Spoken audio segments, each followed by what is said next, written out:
Hermanos, buenos días. Buenos días. Si pueden por acá prender un poquito la luz o un poquito hacerla más intensa para que alcancemos a leer, porque si algo tenemos que hacer es leer las Escrituras, porque en ellas dicen que hay vida eterna, dijo Jesucristo, y ellas dan testimonio de Él. Bien, pues acompáñame con una oración, inclina tu rostro. Vamos a decirle así a nuestro Padre que está en el cielo: Señor, bendito seas, te alabamos y te bendecimos porque tú nos has bendecido grandemente. Señor, apreciamos ese amor con el que tú mandaste a tu Hijo Jesucristo para que muriera por nuestros pecados, para que fuera sepultado, pero también para que resucitara, Señor. Porque ese es el Evangelio completo. Gracias porque tú nos has dejado el Evangelio completo. Y hoy tenemos esperanza porque sabemos que Cristo en verdad resucitó. Gracias por eso, Señor. Enséñanos a comprender el significado de lo que es la resurrección de Jesucristo. Te pedimos que tú nos guíes en esta mañana para entender el mensaje que tú nos tienes preparado a través de tu palabra, de tu escritura, y que nosotros podamos entender todo lo que tú nos quieres revelar el día de hoy. En Cristo Jesús oramos. Amén. Pues bien, como ya nos dijeron, hoy el tema es la resurrección de Jesucristo.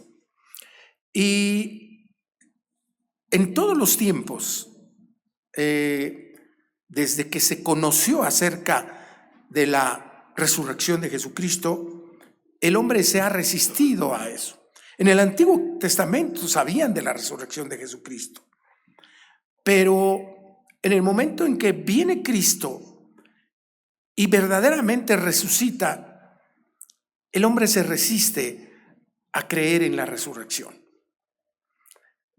El hombre puede entender que el nacimiento de Jesucristo fue natural, pero le cuesta trabajo entender que su concepción fue sobrenatural.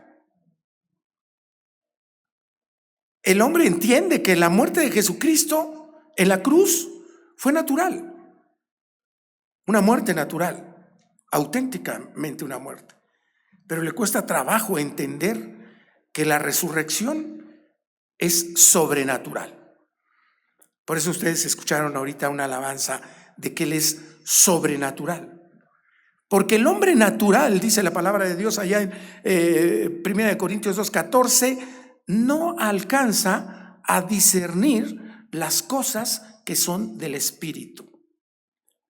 Y eso no crean ustedes que es nuevo, Eso ha sido en toda la historia de las civilizaciones que han existido después de que Cristo resucitó. Y podemos ver ejemplos de quizá la civilización más reconocida por su intelecto, que es la civilización griega. Por algo, ahora no solo hablamos de la cultura helénica, que atañe solamente a los griegos, sino del helenismo. Era tan poderoso que permeó a todo Roma. Por eso la gente aprendía griego.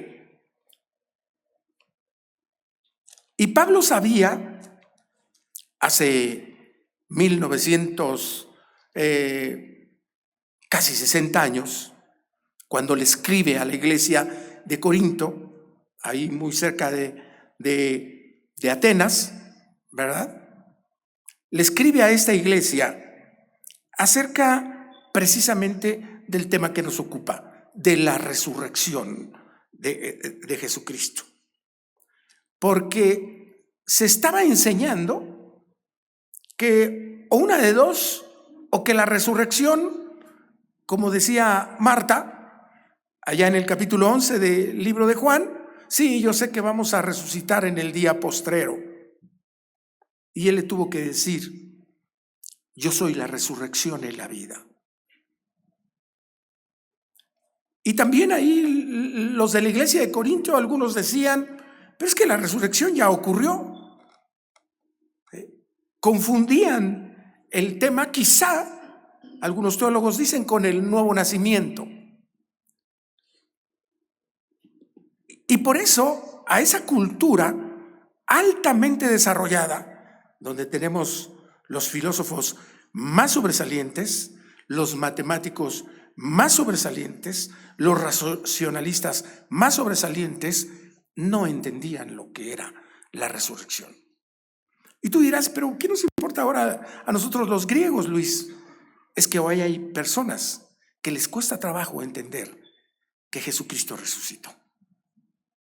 Y quizá la culpa también nosotros la tenemos como creyentes, porque con frecuencia hablamos del Evangelio y decimos, Cristo es tu Salvador, porque murió por tus pecados.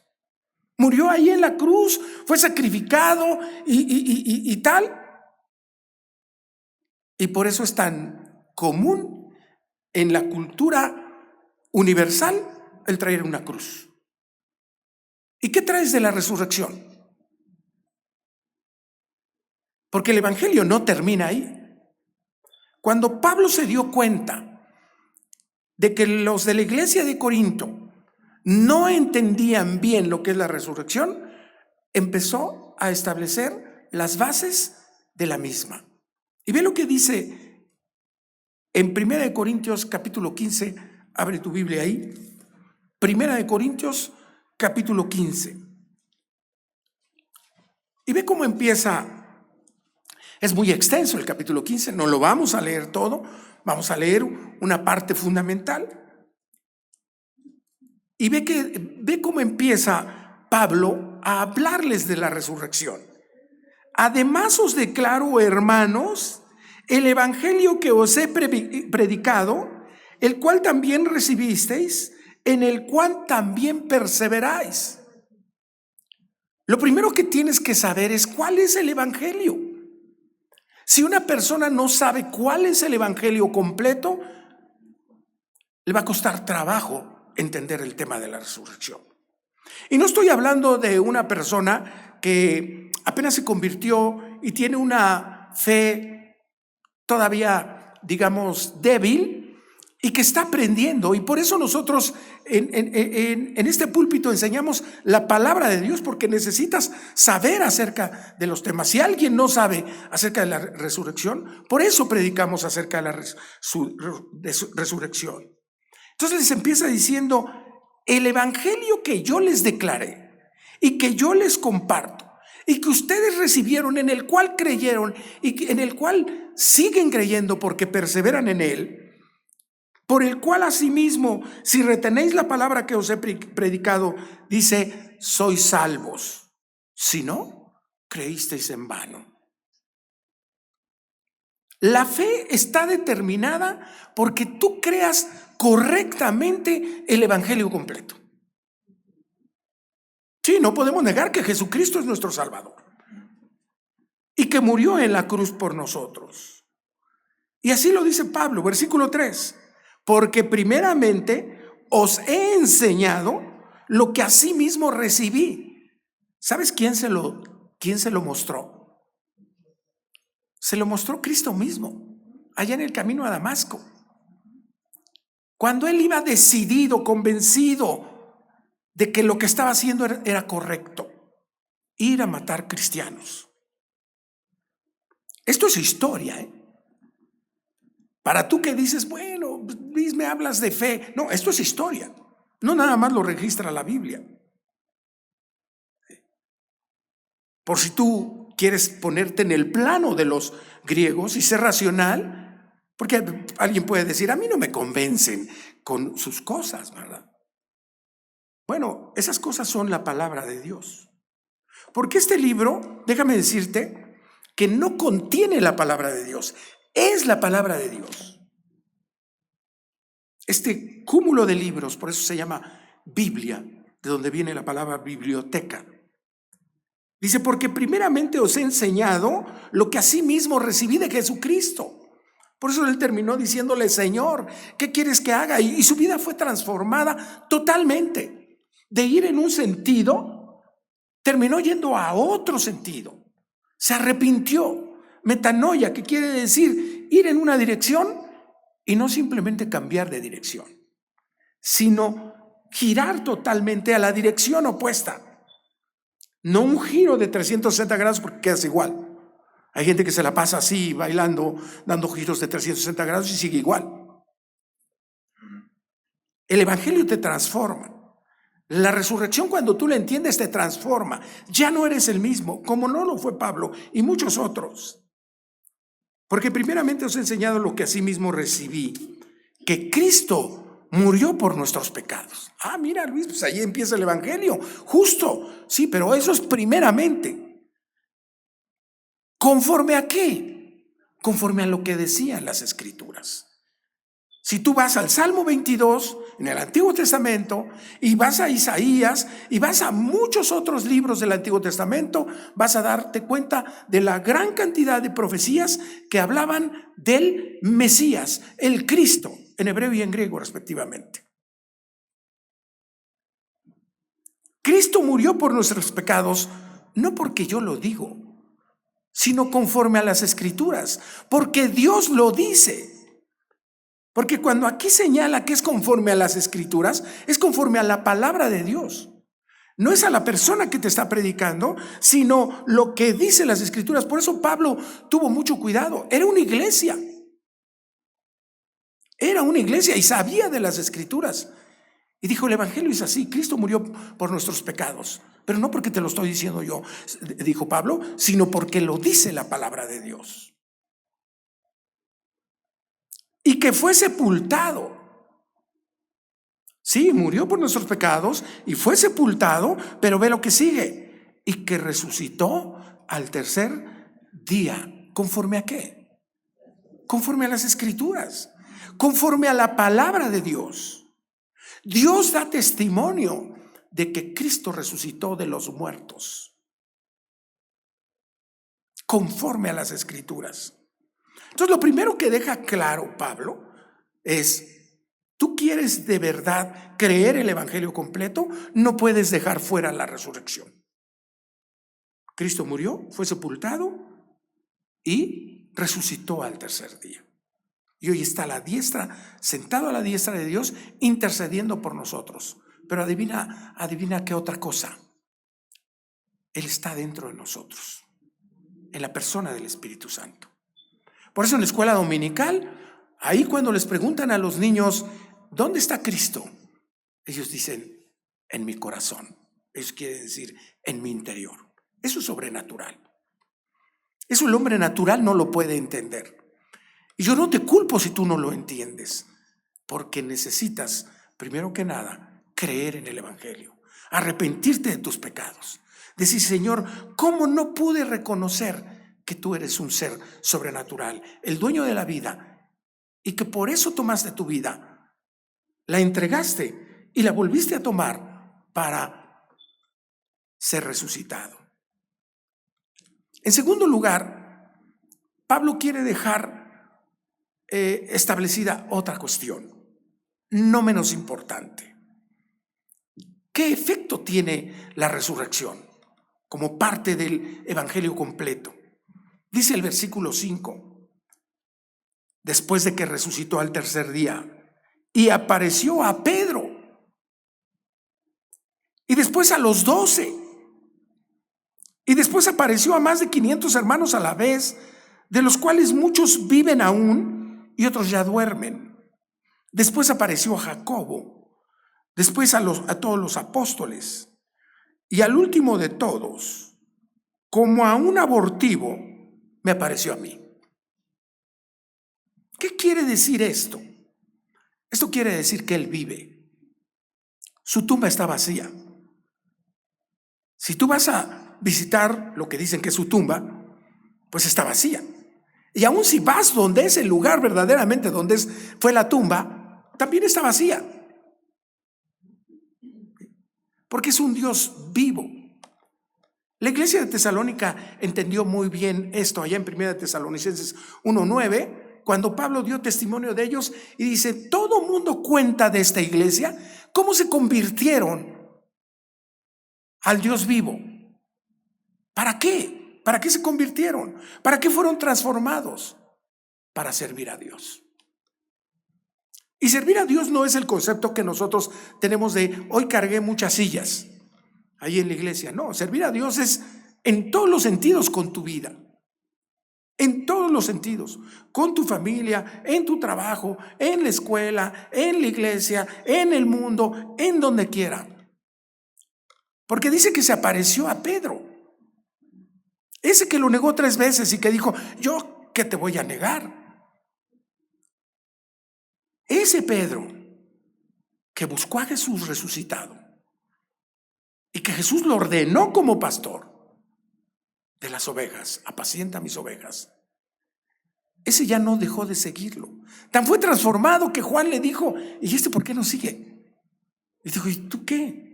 Tú sígueme. Una persona que abandonó a Jesús y fue para allá, de repente estaba siguiendo a Jesús. Y eso solo lo hace el ver a un Dios vivo, a un Dios que resucitó. Y que no lo podemos entender con nuestro intelecto. Ni Anaxímenes, ni Anaximandro, ni Tanes de Mileto, ni Platón, Sócrates, Aristóteles y toda la playa que tú me digas, podían entender esto. Porque esto no se entiende de manera natural. Porque Cristo es sobrenatural. Y nosotros cuando recibimos el Espíritu Santo, es una señal. Es una garantía de que vamos a pasar a un mundo sobrenatural cuando Él venga por nosotros, bien sea que durmamos, hayamos muerto, ¿sí? O bien sea que vivamos y seamos transformados. En un abrir, cerrar de ojos, tú vas a pasar del mundo natural al mundo sobrenatural. Oye, pero mis cenizas las regaron por todo Texcoco. ¿Y? ¿Es muy grande Texcoco para Dios? No, es que se los llevaron a X lago. Por eso Pedro fue transformado, porque vio vivo a Jesucristo, porque dijo, en verdad resucitó. Y después a los 12, a los apóstoles, después de que estaban todos temerosos y que iban a ser dispersados como lo profetizó Jesucristo. Sin embargo, ves ahí a Pedro y a Juan y a todos los demás. Si lees el capítulo 4 del libro de los Hechos, ahí vas a ver a Pedro y a Juan diciéndoles, vamos a hacerle caso a estos hombres que nos están amenazando antes que a Dios, que nos quieren meter a la cárcel, que nos quieren matar. Vamos a hacerles caso a ellos. ¿Por qué? Dice la palabra de Dios 2 veces en ese capítulo que los apóstoles predicaban con denuedo. Esos que de repente parecían cobardes porque abandonaron a Jesucristo, de repente les vino el coraje, les vino el poder. ¿Por qué? Porque sabían que estaban testificando que Cristo vive. Después apareció a más de 500 hermanos a la vez y por eso se difundió el evangelio por todas partes, entre ellas a Corinto. ¿Sí? Porque Pablo cuando llegaba a veces ya veía grupos de cristianos y fundaba las iglesias. Dice, de los cuales muchos viven aún y otros ya duermen. La palabra duermen en las escrituras suele usarse también como que han muerto. No es el concepto natural que nosotros tenemos de la muerte, que es desintegración o simplemente que ya no hay vida, depende. Dice, después apareció a Jacobo, su hermano, ese que le decía, pues ya ve allá a Jerusalén, pues no que tú eres el Mesías, sabiendo que lo iban a matar. Cristo tuvo que decirles, todavía no llegó a mi hora, porque ellos no entendían a su hermano. después a todos los apóstoles otra vez, y al último de todos, dice Pablo, a mí. Como a un abortivo, me apareció a mí. Yo lo vi vivo.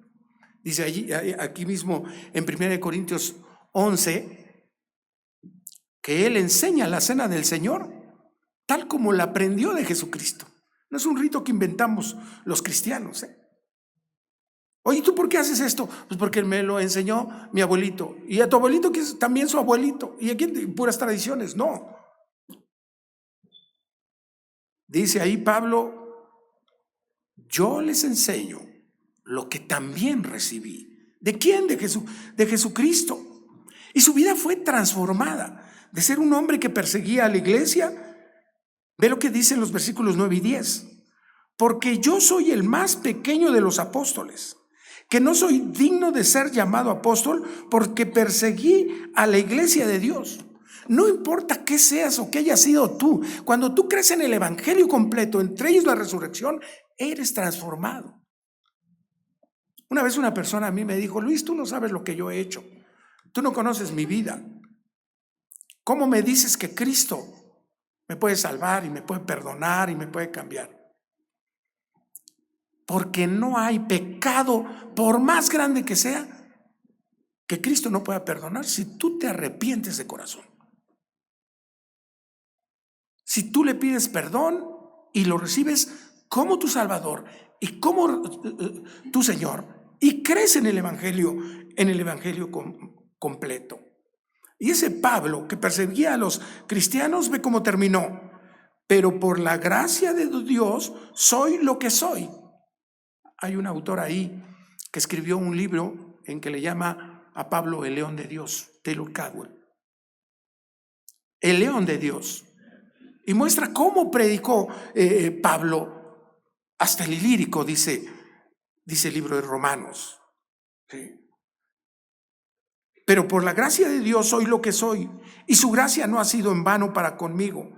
Antes he trabajado más que todos ellos, pero no yo, sino la gracia de Dios conmigo.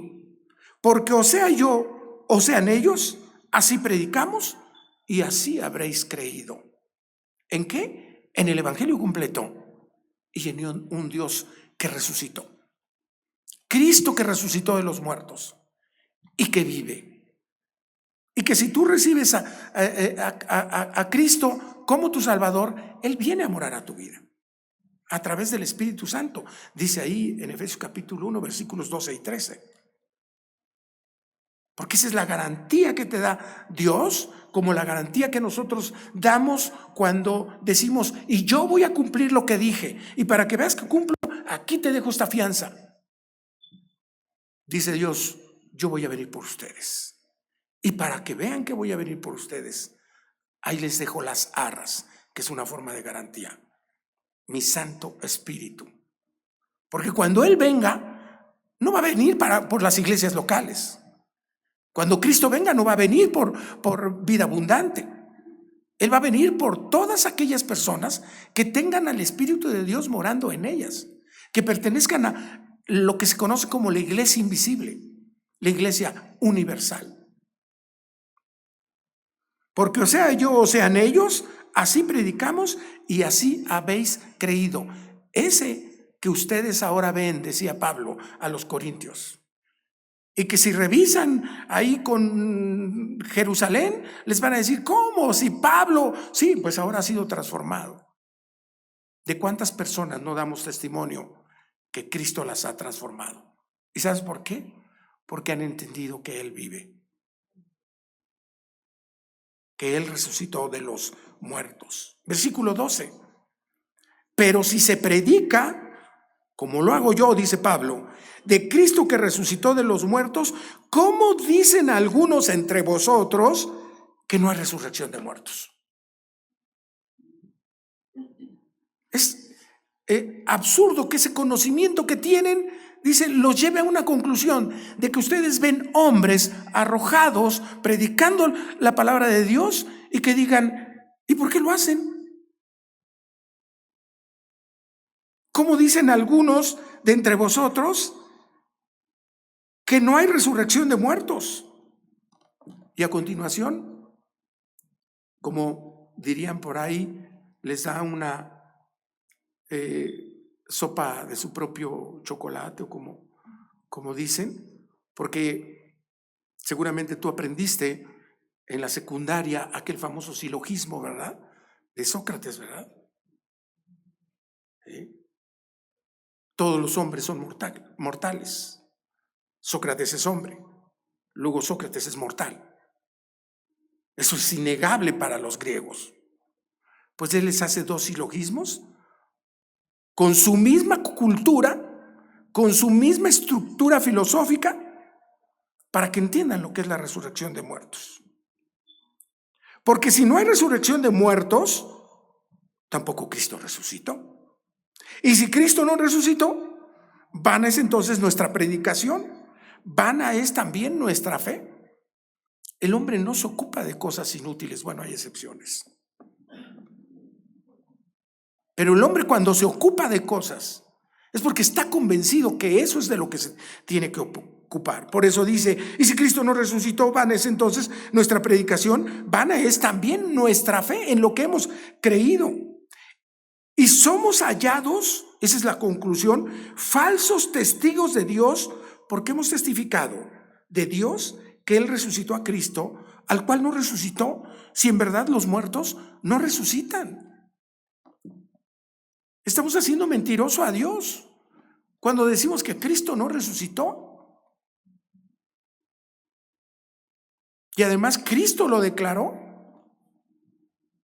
Claro, no le creían los hombres religiosos, los hombres racionales, porque para ello tienen que recibir el Santo Espíritu. Muchas cosas que nosotros no entendemos, cuando tenemos al Maestro, nuestro Maestro, el Espíritu Santo, en nosotros, Dios nos revela cosas que no podríamos entender. Versículo 16. Porque si los muertos no resucitan, tampoco Cristo resucitó. Y si Cristo no resucitó, vuestra fe es vana. Aún estáis en vuestros pecados. Y lo que aquí predicamos, de que tú puedes tener perdón de pecados, pues resulta que no es cierto. Te estamos engañando.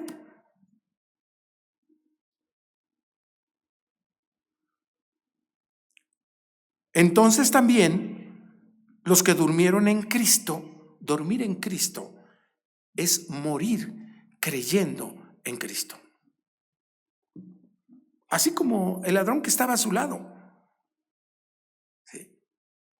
Cristo le declaró, cuando uno de ellos lo injuriaba y el otro le dice, ni aún tú estando en esta condición reconoces a Dios. Y dándose cuenta Jesucristo de la fe de este hombre, le declaró, de cierto estarás conmigo en el paraíso. ¿Cuándo? Hoy, porque hoy te vas a morir.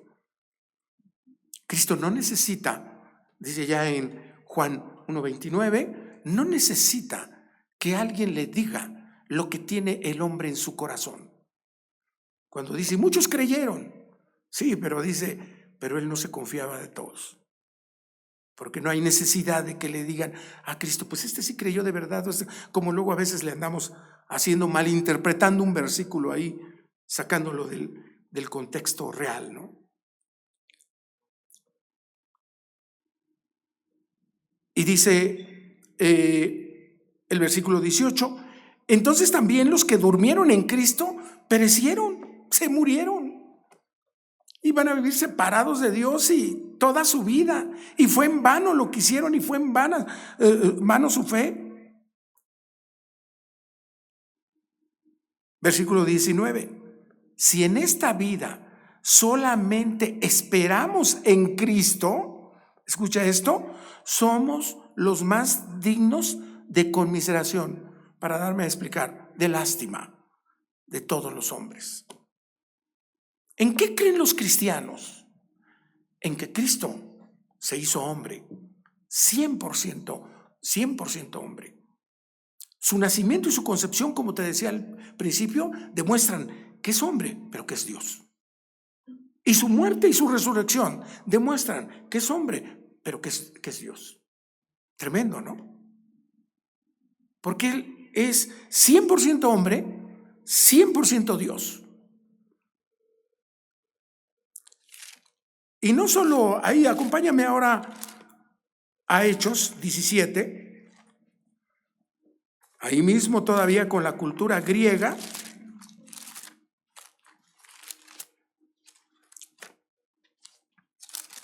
Cuando Pablo les va a predicar ahí en Atenas, al Areópago, y va y le está predicando y dice,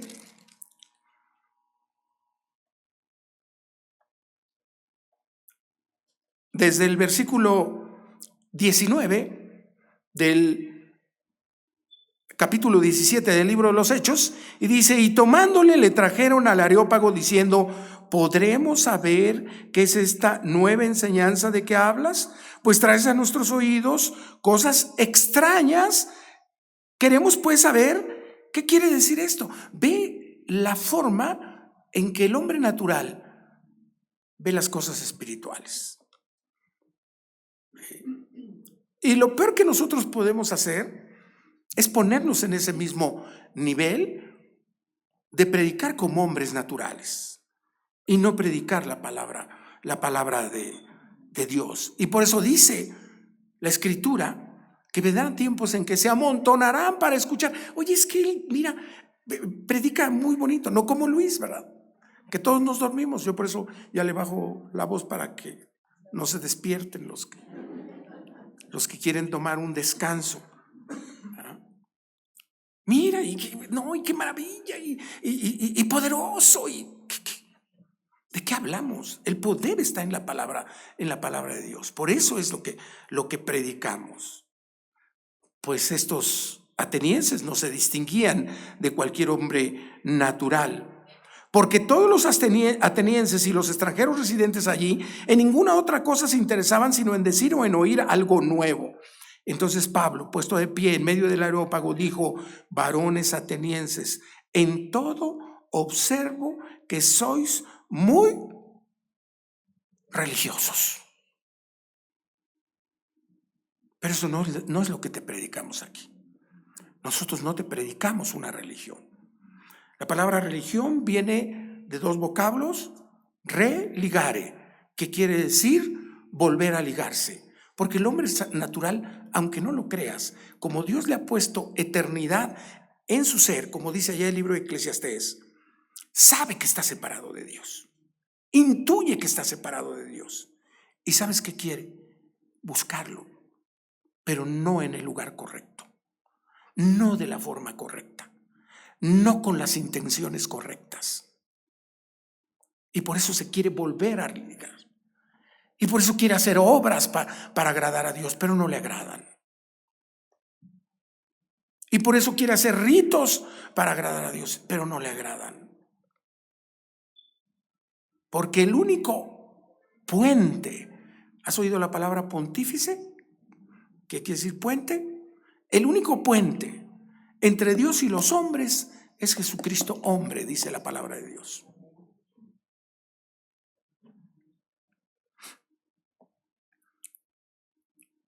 Entonces Pablo, puesto de pie en medio del Areópago, dije, varones atenienses, en todo observo que sois muy religiosos, porque pasando y mirando vuestros santuarios, ellos tenían sus santuarios también de religión, ¿verdad?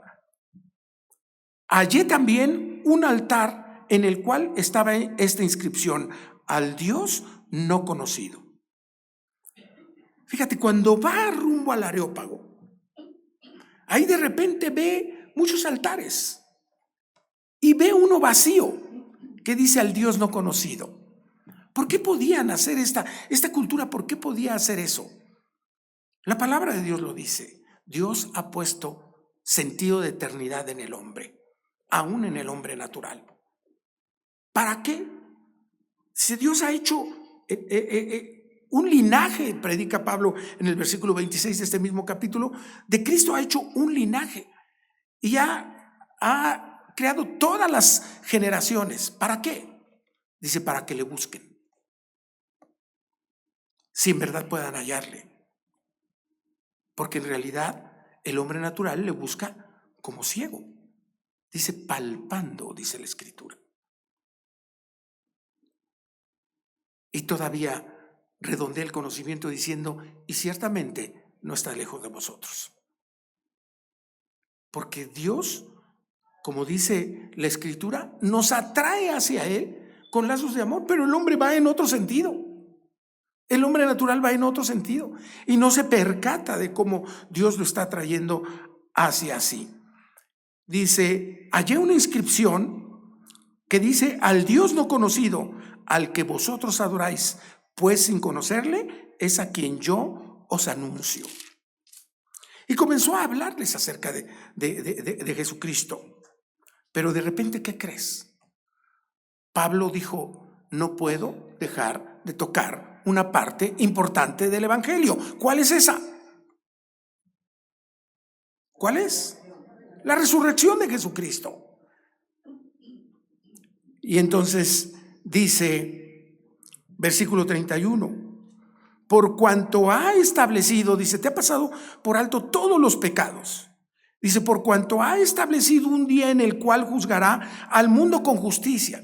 ¿Qué es eso de que Dios ha pasado al mundo por alto todos los pecados? Pues sí, porque si no, naciendo moriríamos. Todo el mundo moriría. O levante aquí la mano el que no haya pecado. Dicen, ¿para qué? Para que lo anotes en tu Biblia ahí su nombre, no, para que lo apedreemos por blasfemo, ¿verdad?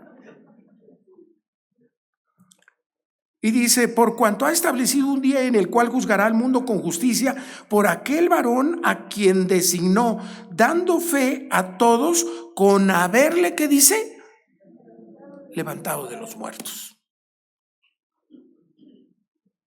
Pero cuando oyeron los atenienses lo de la resurrección de los muertos, ¿qué dice que hacían unos? Unos se burlaban y otros decían, ya te oiremos acerca de esto. El desinterés. Y así Pablo salió de en medio de ellos, mas algunos creyeron juntándose con él, entre los cuales está Dionisio, el areopagita, una mujer llamada Dámaris y otros con ellos. Pablo, si estaba seguro de algo, era de la resurrección. Y esto no era extraño nada más en este mundo helénico, sino también en todos los tiempos, en la actualidad. Hoy podemos ver en el pasaje de Juan 11, abre tu Biblia en Juan 11, hoy podemos ver la reacción de las personas cuando tienen contacto con aquel que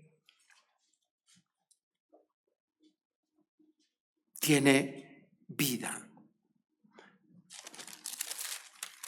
Antes de leer esa parte, quiero que la leas junto conmigo, pero teniendo en cuenta estas dos declaraciones. Juan 1:4. Cuando apenas Jesucristo, en el principio era el verbo era con Dios y el verbo era Dios, este era en el principio, todas las cosas que por él fueron hechas y sin él nada de lo que ha sido hecho fue hecho. Versículo 4, escucha esto. En él estaba la vida y la vida era la luz de los hombres. Cuando Cristo vino aquí, no vino nada más como la luz, sino vino como la vida misma. Capítulo 5, ahí mismo, versículo 26.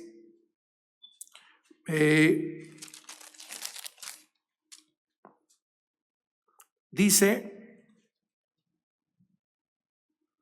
porque como el Padre tiene vida en sí mismo, Dios mismo, porque como el Padre tiene vida en sí mismo, así también ha dado al Hijo el tener vida en sí mismo.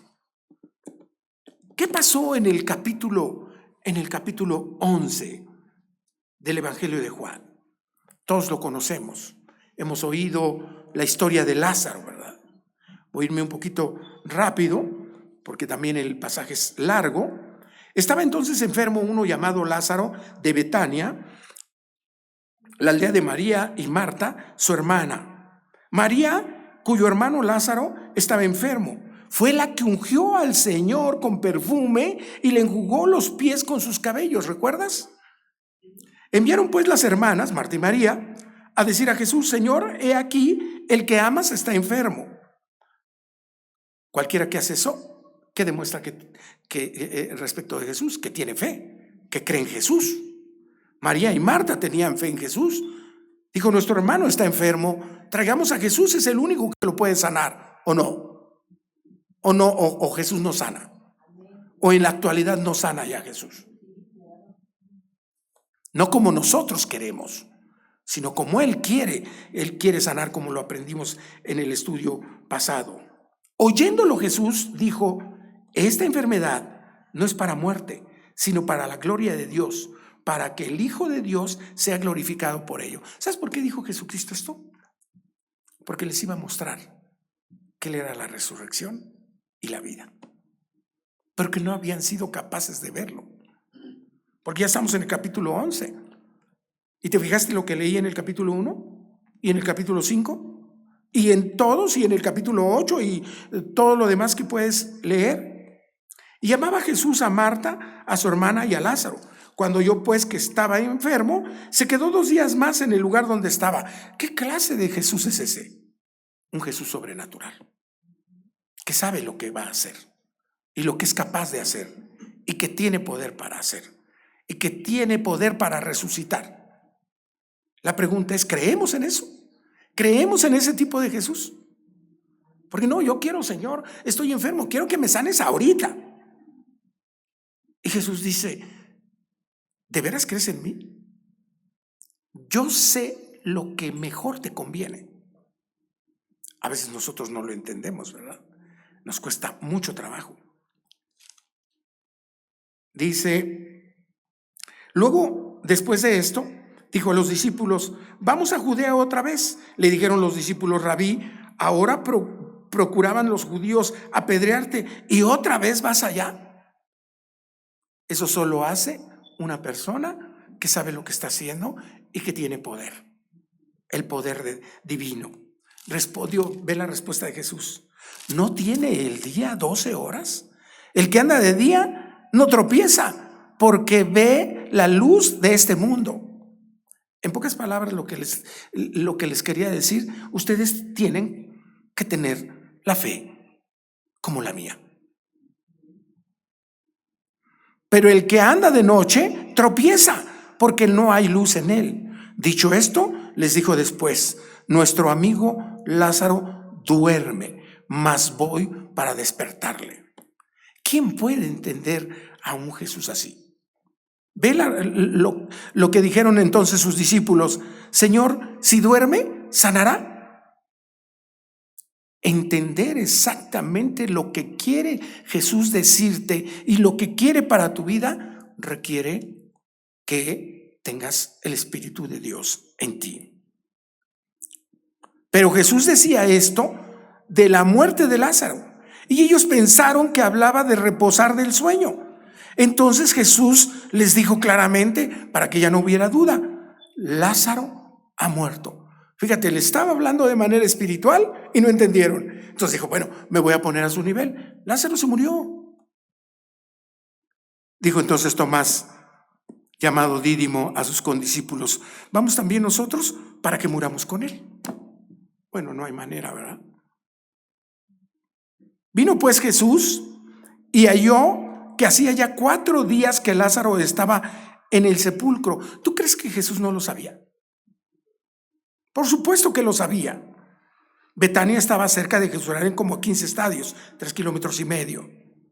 Y muchos de los judíos habían venido a Marta y María para consolarlas por su hermano. ¿Te acuerdas lo que dijo Jesús? Esta enfermedad no es para muerte. ¿Es para qué? Para la gloria de Dios. ¿Tú crees que todas esas personas se congregaron, muchos de ellos religiosos? ¿Se congregaron ahí con Marta y María para consolarlas? ¿Verdad? Usó Dios la muerte de Lázaro y de esa familia querida en Betania para congregar a mucha gente. Y muchos de los judíos habían venido a Marta y a María para consolarlas por su hermano. Entonces Marta, cuando oyó que Jesús venía, salió a encontrarle, pero María se quedó en casa. Cada uno tiene su personalidad. Y Marta dijo a Jesús, ve lo que le dice a Jesús: Señor, ¿qué crees? Te equivocaste. Si hubieses estado aquí, mi hermano no habría muerto. O sea, lo más impresionante es cuando le queremos decir a Dios lo que debió hacer. Si a mí me hubieras puesto en otra familia, yo seguro que sería tu mejor representante cristiano. ¿De veras? La Biblia nos muestra que Dios nos puede poner en el mejor lugar, el Edén, y vamos a pecar. ¿Sí? Y nos puede poner en las peores condiciones y vamos a mantenernos santos. Dice allá en el capítulo 3, Ezequiel, de un padre bueno puede venir un hijo malo, y de un padre malo puede venir un hijo bueno. Dice, y María dijo a Jesús: Señor, si hubieses estado aquí, mi hermano no habría muerto. Mas también sé ahora que todo lo que pidas a Dios, Dios te lo dará. Jesús le dijo: tu hermano resucitará. Fíjate el razonamiento natural de Marta. Ella dijo, bueno, si hubieras estado aquí, no se hubiera muerto. Pero si tú le pides a Dios, por eso es necesario que hubiésemos leído esos dos versículos. Jesucristo es la vida. Y así como el Padre tiene la vida, el Hijo también tiene la vida. Marta le dijo: yo sé que resucitará en la resurrección en el día postrero. Le dijo Jesús, y esto es lo que necesitamos escuchar todos: yo soy la resurrección y la vida. El que cree en mí, aunque esté muerto, vivirá. Y todo aquel que vive y cree en mí no morirá eternamente. ¿Crees esto? Esto es lo que tenemos que decirle al mundo, al que vive ahora. Porque nosotros sabemos que vamos a resucitar efectivamente, porque la promesa de Cristo, y por eso vivimos en esperanza. Y por eso Pablo le dijo ahí a los tesalonicenses en 1 Corintios 4:13, para que no os entristezcáis como aquellos que no tienen esperanza. Nosotros tenemos esperanza en la resurrección. Pero ¿qué vamos a hacer con los que viven ahorita? Todo aquel que vive y cree en mí no morirá eternamente. ¿Crees esto? Y esta es la grande promesa que puede transformar tu vida. Tú que vives ahorita, tú que me escuchas y que tienes vida, tienes esta oportunidad para decir: creo que Jesucristo es la resurrección y la vida. Creo que vino a morir por mis pecados. Creo que es capaz de darme vida eterna. Y sé que voy a estar con Él de manera sobrenatural en el reino de Dios, con un cuerpo glorificado. Pero es necesario que escuchemos que todo aquel que vive y que cree en Jesucristo no morirá eternamente. Puede ser que mañana Dios se lo lleve, pero va a vivir eternamente en la presencia de Dios. De lo contrario, si se muere sin creer, va a vivir eternamente separado de Dios. Esa es la disyuntiva. Eso es lo que no creían esos hombres inteligentes que repasamos hace un rato. Porque si no, su vida hubiera sido transformada. Y si tú quieres que tu vida sea transformada, necesitas creer en aquel que es la resurrección y la vida, que murió por tus pecados, que fue sepultado, que resucitó al tercer día.